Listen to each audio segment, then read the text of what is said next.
sanitti ilaalama mootummaan yoo qaama kana seeraaf dhiyeessee ummata muslimaas qaama nageenya barbaadu kan biraatis adabbiidhaaf hin dhiyeessin ummanni muslimaa ummata nagaya barbaadu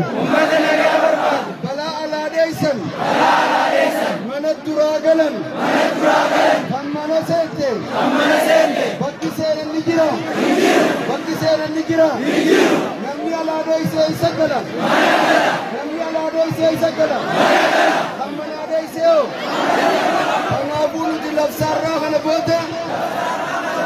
mootummaan hirmichaa fudhatee yoo nu dhageessisin yoo nu garsiisin tarkaanfii deebii qabne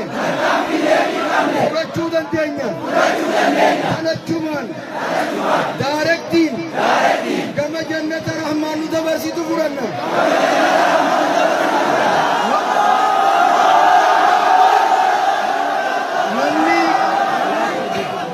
namni amantaa isaatiin wareegame